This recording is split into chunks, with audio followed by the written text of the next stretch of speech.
Sometimes I feel like a worm inside a candy apple at a county fair, with one bite gone and tossed aside. In a world that's going nowhere, I'm quite a voracious guy, deep in the candy apple of my eye. Rosy window lets in the dawn, like a finger moving down the sky. Feeling lonely now the fair is gone. Is that a worm out there I spy? Oh, to curl up and cry, deep in the candy apple of my eye. My little world is safe inside. It won't get bruised to the core. Should I leave this ivory tunnel, or stay inside and be a bore? Worm out there sorta hanging out. Is love gonna be just the end of me, in a world consumed with doubt? I'm not half the worm I used to be, but the world out there is worth a try. So I leave the candy apple of my eye.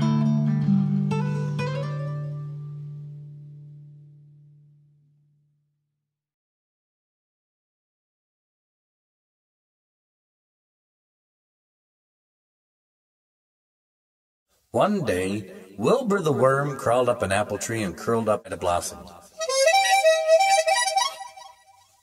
In time, the blossom became an apple and ripened. A farmer picked it and sent it off to market.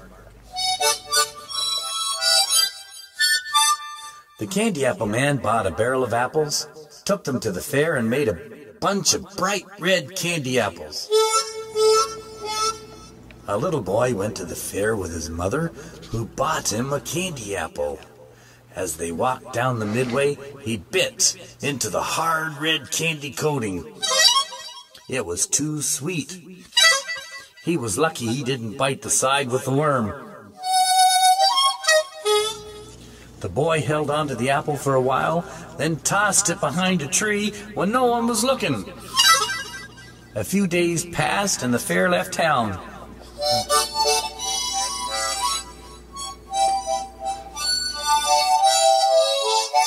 Wilbur feasted on the delicious apple and munched out a big space up to the red candy coating, which became a big picture window.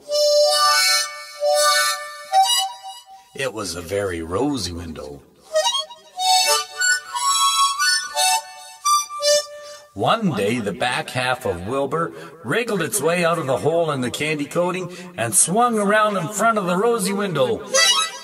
Seeing his own tail in front of the rosy window, without realizing it was himself, Wilbur thought, "This must be the most beautiful worm in the world." Wilbur fell madly in love, but felt she was just too beautiful for him and never sang any of the songs he had written for her. He kept his love a secret. Wilbur was so infatuated, he stopped eating. Eventually, Wilbur lost interest in her and started munching again. Soon, all that remained was the red candy shell. It was then that Wilbur realized he had made a silly mistake. He crawled out into the real world, embarrassed and bright red. Wilbur concluded that when the right worm came by, he wasn't just going to sit around writing poetry. He would do something about it.